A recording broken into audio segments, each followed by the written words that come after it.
ఆ స్వామి అమ్మిడుండి పాలకొయ్య అంటోళ్ళ తీసుకొచ్చి అక్కడి నుంచి పుల్లూరు రాజపాలెం కానీ తెప్పించండి ఆయనే వాడు అమ్మిడు వాడు వచ్చి ఆయన అమ్మిడుండి మామూలుగా ప్రతిష్టాపన చేసి శంకుస్థాపన చేశారు.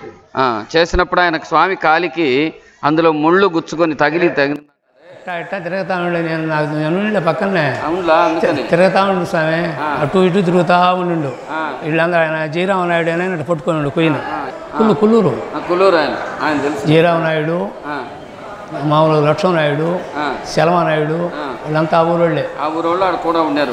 మిట్టాత్మూరు శేషిరెడ్డి అని మళ్ళీ కొన్ని రోజుల తర్వాత ఇంకొక ఆయన వస్తున్నాడు మిట్టాత్మూరు శేషిరెడ్డి కూడా అయితే వాళ్ళు ముఖ్యులు నా జీరామనాయుడు అయినా కొయ్యి ఇటు పట్టుకోని ఉండు పట్టుకున్న తర్వాత ఆయన అటు ఇటు తిరుగుతా ఉండు తిరుగుతా ఉండి మన కాలుతో టెక్కను తోసేసిండు కాలుతో తోసేసాడు గుంట్లో పడిపోయింది. ఏం స్వామి చెప్పకూడదా ఎన్ని ఎక్కపోయినట్టే అయ్యా జయరామనాయుడు అంత టైం ఉంటుంది నీకు చెప్పిన టైము అని నేను చెప్పేది. నేను నాకు అంత తెలుసు. మీరు ఉన్నారా? ఉన్నప్పుడు కాలికి కొంచెం నెత్తురు వచ్చిందంట. అప్పుడు స్వామి ఏమన్నాడు? ఆయనకేం తగల్లా, ఆయన ఇక్కడ ఇక్కున్నాయి రెండు చేతులు. ఎవరికి? స్వామికి. మీ జయరామనాయుడు అంటోళ్ళ పక్కన పడుకున్నాడు. అప్పుడు స్వామి ఏమన్నాడు మీకు గుర్తుందా? ఏం లేదు అంత టైం ఎక్కడదయ్యా స్వామి. మామూలు వాళ్ళంతా ఒక ఫ్రెండ్షిప్ మాదిరికుంటోళ్ళ అది స్వామి నువ్వు చెప్తే నేను చెయ్యి వదలకపోయినానంటే అంత దూరం ఆడం స్వామి అయ్యా జయరామయ్య అంత దూరం టైం ఎక్కడదని చెప్పి. అదే ఒకటేందంటే వచ్చింది మీరందరూ తోసే పని అయితే నేనెందుకయ్యా అని ముహూర్తం గురించి అట్టన్నాడా? కాకుంటే ఏంటంటే మీకు చెప్పే అంత టైం లేదు నేను దోసేసినాను. మీరు తర్వాత మీ అన్నదమ్ములు ఇద్దరు ఆ పాల కొయ్యని చెరకు ముక్క చేసి పెట్టుకున్నారా? చెప్పలేదేమైతే. తర్వాత ఒక విషయం, ఒకసారి అమావాస్య ఆదివారం రోజు శంకుస్థాపన చేస్తే పునాదుల వరకు కట్టిన తర్వాత మీ రామయ్య అంటే మీ నాయన మేనమా వచ్చి ఏం పిచ్చాయన చెప్తే మాత్రము ఏమైనా అమావాస్య రోజు ఎట్లా చేసావు అని అడగడం, దాని సంగతి చెప్పకూడదా?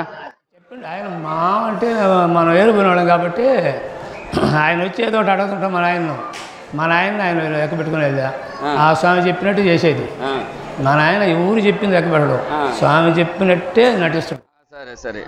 ఆ తర్వాత కోటి తీర్థం వెళ్ళడం, ఇంకోసారి స్వామిని అడిగి వస్తామని పోయినప్పుడు ఆ రాత్రి అంతా అక్కడే పడుకొని తెల్లవారు లేచి అప్పుడు స్వామి అన్నారట, రామయ్య అమావాస్య ఆదివారం అయినా పర్వాలేదు అంతా బాగుందయ్యా అని.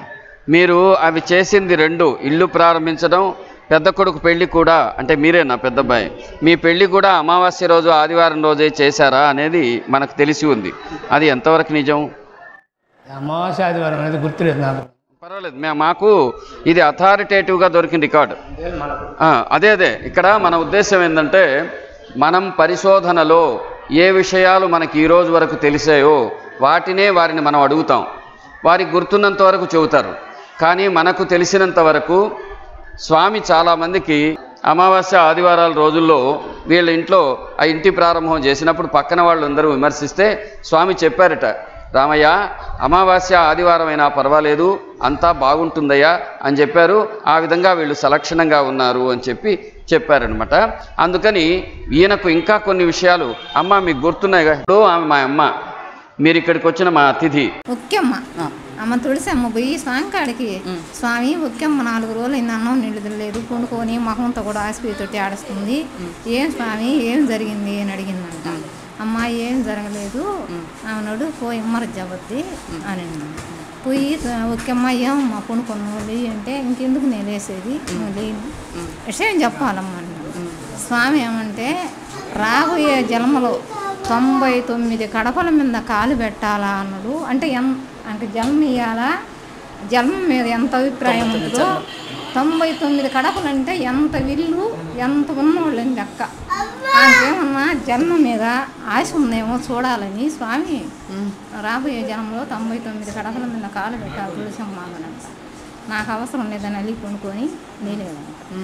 తులసమ్మ అడిగితే తులసమ్మని టన్నన్నాను స్వామి అని చెప్పిందంట. పాదం స్వామి కాడికి అని స్వామి కాడికి తీసుకొని పోతే అమ్మా ఆమెకేమన్నా మళ్ళీ ఏమన్నా అభిప్రాయం ఉందేమోను అని చెప్పి నేను అడిగినాను. అడిగితే ఆమె ఏడుస్తా అనుకుంది కాబట్టి తులసమ్మ ఒక్కమ్మ నువ్వు నేను ఒకరెక్కే అమ్మ ఎప్పుడైనా అన్నాడంట. అప్పుడు లేచి మొహం కడుక్కొని అన్నదంట. ఆమె దాన్ని బట్టి మా మామతో నేనేమన్నానంటే ఒకరోజు మామ ఆమె అట్ట అన్నది కదా తులసి ఒక్కమ్మ నువ్వు అడగలేదేమి నీ జన్మ గురించి అని అడిగినాను. అడిగితే అమ్మ నేను ఎందుకు అడిగేది ఆయనకి జలం ఉంది ఏముంది ఆమె నాకు కూడా చెప్పిండు అని అంటే ఏం చెప్పిండు స్వామి మామ ముతుకు అమ్మిండు ఇక్కడ నెల్లూరు అమ్మిడా ముతుకూరు క్వాంటింట్లో పుడతావు ఎవరిని మా మామని ముఖ్యం అడిగితే ఇటు చెప్పిన జన్మ లేదని చెప్పించుకుంది మామ నువ్వు కూడా అడగకూడదు ఆయన రోజు సాంకాడు ఉంటుంది నువ్వు అడగలేదే అని నేను అడిగిన. అడిగితే అమ్మ నాకేం చెప్పిండంటే ఒకప్పుడు తూర్పు ముతుకుల్లో క్వాంటింట్లో పుడతావు నువ్వు అని చెప్పిండు. అంటే ఈయన గమ్ముండిలో ఈయన జన్మ మీద ఉందని చెప్పి ఆయన గమ్ముగా అయిపోయింది. ఈయన కాళ్ళ మీద పడి ఏడ్చిండు. ఏంలా గమ్ముగా ఒప్పుకోను. అయితే మనం ఎందుకు ఒప్పుకోను గమ్ముగా ఎందుకు నువ్వు అంటే వేసేది ఆయనకు తెలుసు తీసేది ఆయనకు తెలుసులమ్మా. నేను అడగాల వేసేది ఆయనకు తెలుసు తీసేది ఆయనకు తెలుసు. నాకు ఇంకొక జన్మ ఉంది అది పూర్తయితే ఆయన కాడే తీసుకుంటాడు. మీకు అమ్మ చెప్పిన మాటలు కొంతవరకు అర్థమై ఉండొచ్చు. ముఖ్యంగా ములుకూటి రామయ్య గారు మొదట్లో ఆయనకి బాగలేకుండా వచ్చిందని వీరు చెప్పారు. వెంకటరెడ్డి గారు ఆయనకు తీవ్రమైన కడుపు నొప్పి దడ నరాల బలహీనతతో బాధపడేవాడు. ఒకరోజు ఆయనకు ఒక గ్రామస్తులు ఒకరు వచ్చి స్వామి గురించి చెప్పారు. స్వామి గురించి చెప్పడం అయితే చెప్పారు కానీ ఆ రాత్రి వీళ్ళ నాన్నగారికి వెంకయ్య స్వామి కల్లో వచ్చి పెన్నబద్వేల్లో ఉన్నాను నా దగ్గరకు రా నేను నీ వ్యాధి నయం చేస్తానని చెప్పారు. ఆయన కలలో కనిపించిన దాన్ని బట్టి ఆయన వెళ్ళగానే సరిగ్గా కల్లో ఉన్నట్టే వెంకయ్య స్వామి అక్కడ ఉన్నారు. ఆయన చూచి ఆశ్చర్యపోయాడు. ఆ తర్వాత అతన్ని నెల రోజులు తన సన్నిధిలో ఉంచి ఆయన ఉన్న తర్వాత స్వస్థుని చేశారు. తన ఇంటి వద్ద ఒక పూరిపాక ప్రత్యేకంగా వీళ్ళ ఇంటి దగ్గర స్వామి వస్తే ఉండడం కోసం ఒక పూరిపాక నిర్మించి వచ్చినప్పుడల్లా స్వామికి ఆతిథ్యం ఇచ్చిన ధన్యులు వీరు. ఈయన ఇందాక చెప్తుంది అదే, స్వామి మా ఇంటికి వచ్చినప్పుడల్లా నా చేతులతోనే అన్నం పెట్టేవాళ్ళం అని. నిజంగా స్వామితో ఎంతోమంది సన్నిహితంగా మెలిగిన వారు ఇంకా ప్రపంచానికి తెలియని వారు ఎందరో ఉన్నారు. ఇంకొక విషయం చెబుతాను. రైతులకు ఎవరికైనా సరే ఇది ఆయన అదే ఇప్పుడు దాకా చెప్తున్నారు. వీళ్ళ ఇంట్లో ఒక పెద్ద బొట్ట ఉండేది. మాకేమో బొట్ట అని చెప్పారు. బొట్ట అంటే ఈత పేముతో అల్లేస్తారు పెద్దదనమాట. పెద్ద గంప లాంటి పెద్ద ఎత్తు ఉంటుంది, దాన్ని బొట్ట అంటారు. ధాన్యము ఇతరమైనవన్నీ రైతులు దాచుకుంటారు ఇళ్లలో. అటువంటి బొట్టలో వేరుశనక్కాయలు ఉన్నాయి. వేరుశనక్కాయలు ఉంటే ఒకరోజు స్వామి చెప్పారు, దాని మీద వచ్చి ఎలుకలు అవి ఇవి తినిపోతుంటే స్వామి ఒకరోజు దాని మీద మూత పెట్టొద్దు అవి తినేసిపోతున్నాయంటే వద్దు అన్నారు. స్వామి అవి ఇత్తనాలకు కదా అంటే సరేలే అవి తిన్నంత వరకు తినేయమన్నారు. మామూలు వాళ్ళు ఎవరైతే ఒప్పుకోరు అట్లా. ఎందుకంటే వేరుశనగ మామూలుగా ఇంత పప్పు ఇంత స్థలంలో వేయాలి అని ఒక లెక్క ఉంటుంది. స్వామి ఏం చెప్పాడు, అట్ట కాదు తినేయమన్నాడు. వీళ్ళ నాన్నగారు వాటిని వదిలేశాడు. అవి తిన్నాయి. తినేసిన తర్వాత చాలా తక్కువ ఉన్నాయి. అప్పుడు అడిగాడు, స్వామి అన్నీ తినేసిపోయినాయి ఇప్పుడు ఎట్ట చేయాలి, కొంచెమే ఉన్నాయని. మూరకొకటి బారకొకటి విసిరేయని. అయ్యా మీలో రైతులు ఉంటారు, వేరుశనగ గన మూరకొకటి బారకొకటి. నేను కూడా రైతుని, అందువల్ల అక్కడొకటి వేస్తే ఏమవుద్ది, గడ్డి బరికి పైరే రాదు, పంటే రాకుండా పాడైపోద్ది. కానీ వీళ్ళకి ఏమైందో ఆయనే చెప్తాడు. అంటే స్వామి కరుణ ఎంత గొప్పదంటే రెండు సంఘటనలు వీళ్ళవి మనకు దొరికాయి.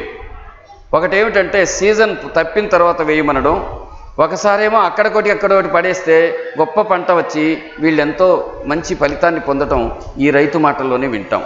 మీరు చెప్పండి, దాని గురించి చెప్పండి. ఇప్పుడు ఆ బొట్ట మీద మూత మాత్రం పెట్టొద్దు అన్నాడు. ఎలుకలు తినేదే, మేము పిల్లకాయలు అందరం తింటుండేదే. మేము కూడా తింటుండేదే. ఇప్పుడు ఆ మెట్లుగా ఉంటాయి వాటికి, ఎక్కేది అందుకునేది జోబులో పోసుకొని తింటా, బయటికి పోతే అత్త తింటా తిరుగుతుండేది. కోసం మాకు అందిన దాకా తింటుండేది. పెట్టి ఇంకా మన అయ్యే వచ్చేది పలసంగా వేసేది. వేసిన ఊరు అందరి ముందు మనకు వచ్చేది కాయలు బాగా వచ్చేది. ఇంకోసారి వేరుశనగేయడానికి స్వామి వస్తే ముందు విత్తే తెలుసుకుంటే పండుతుందయ్యా అని అందరే పాసిపోయిన తర్వాత మీరు వేసినారంట కదా. ఆ సంవత్సరం మామూలుగా అదే పెద్ద చేను 10 ఎకరాల చేను ఊరెమ్మిన ఉంది. ఆయన అదే విధంగా సితార్ వంచుతా చెప్తాడు. స్వామి ఈ సంవత్సరం పైర్లు మందలేంది అని మనం ఎండాకాలం కానీ అడిగితే ఆయన ఈ పైర్లు అవుతాయి ఈ పైర్లు అవుతాయి అని చెప్తాడు ఆయన. ఏటా 10 వరాలు తింటుండే లేచిన కాలి మీద ఈ సంవత్సరం కావు అన్నాడు. కావు అంటనే మళ్ళీ గొక్క మార్చుకోకుండా కనుక్కొని వేసుకుంటే ఈ సంవత్సరంలో అవుతాయి అన్నాడు. కనుక్కొని వేసుకుంటే కనుక్కొని వేసుకుంటే ఈ సంవత్సరం అవుతాయి అన్నాడు. మా నాన్న ఏం చేసిందంటే ఈ పోటీ అంటున్నా తెలుసా బదుడు పోయేది మా అమ్మ వేయడానికి పోయేది మా నాయన ఇద్దరితో తోలుతుండేది.